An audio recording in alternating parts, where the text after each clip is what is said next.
Hey, what's going on YouTube? We're back with another video today with some tips and tricks on how to get Mookie Betts if you don't have them already, or if you're just trying to learn how to be better prepared for the collection like this the next time.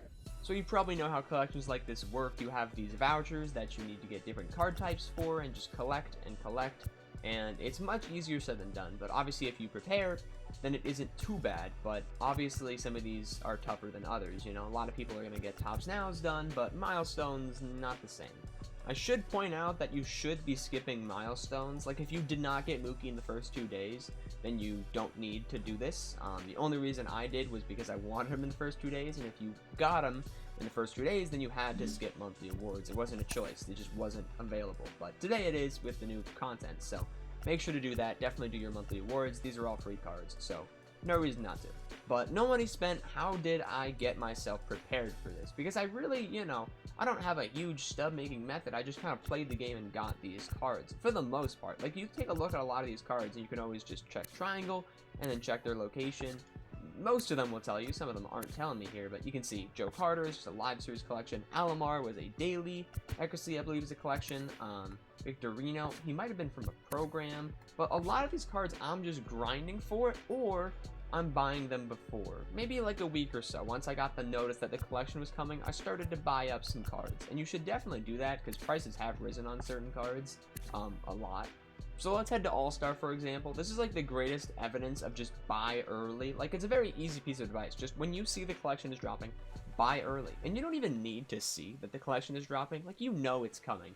You know, there's going to be one more after Mookie, most likely. Probably like a big Hank Aaron kind of thing. And you can see these silvers are like 3K now, right? 4K. This gold is just, that's a player thing, player program. But a lot of these cards are way expensive than they really should be. These cards are probably selling for 1K at some point because of how cheap they were. But yeah, you definitely want to start buying up certain cards. And you could literally start even doing it in like a week or two, even though the collection won't be out for a while. That's how much preparation this kind of thing needs.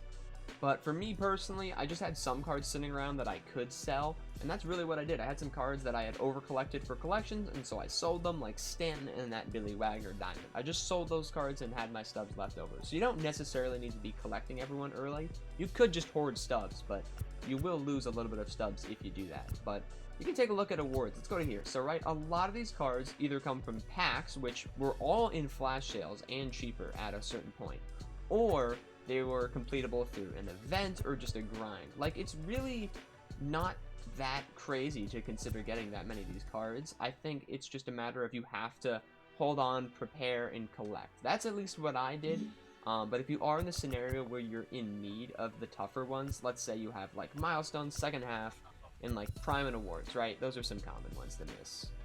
The best way to approach it is to look at it and say, alright, who's left and what can I do? If you have any card in there left that's grindable, grind it. Alright, just grind it. No questions asked. Grind that out, right? If you have like Whitey Ford for Sigs, just grind that. Do it. Might as well. But if everyone left isn't attainable through a grind, then you gotta start looking at stub count and how can I get them the quickest. Some of these cards right here, Ron Guidry and Greg Maddux, they're like 16K. So some of these cards did not spike up that much, and you can still buy them for decent prices because there are actually a lot of people that kind of prepared and then didn't even have enough for Mookie, so they started selling stuff. It's a bit different than Mo. Mo prices went up a lot. Mookie, just a little bit, you know what I mean? So just judge when you're going to finish. If you don't think you're going to finish Mookie for a month, then don't buy certain cards that are overpriced. Like, it's just not worth it. Like, don't go buy Stanton for 160. It's just not worth it. But make investments that make sense for you. So if you think you can complete them today, then, maybe make some decisions with your stubs. Like, I didn't make my best decisions with my stubs. I could have more. I bought some cards now, but I know that I can do that since I have basically every other card. But it depends on where you're at and what you need to do. If you're pinching stubs, then obviously don't, buy now. Make sure you're putting in orders. Make sure you're being patient. Grind stuff out. Like, you know what I mean? Joe Morgan, try to get into the program. Stuff like that. Just, that's the best advice I can give you for Mookie. At the end of the day, it really is just you need stubs. I believe, according to like something I saw on Twitter from like the Show Zone, it's like 8 million stubs to just buy everything now. So you do need a lot. Now, no one out here that's trying to complete Mookie has everything to go. You definitely have some collection built up by this point if you're playing a game, especially since day one. But it really is just you gotta grind the game, and you have to approach it from what you need. But the real question, is he worth it? Is all those subs worth this card that you could probably match with something like Acuna or Castellanos, right? That are a lot easier to get. I'd say he's worth it if you have, like, everything else.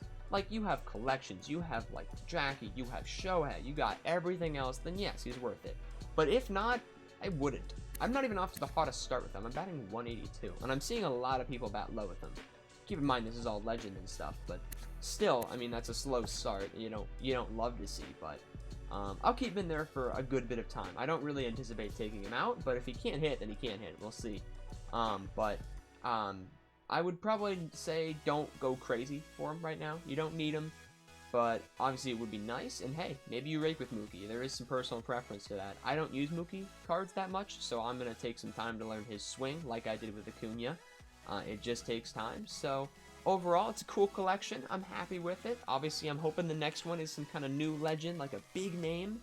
But yeah, that's pretty much what I got for Mookie. Hopefully that helps. I can elaborate more in the comments if you have questions, or if you catch me live on Twitch, I can help over there. So hopefully you enjoyed the video. I will catch you in the next one. Peace.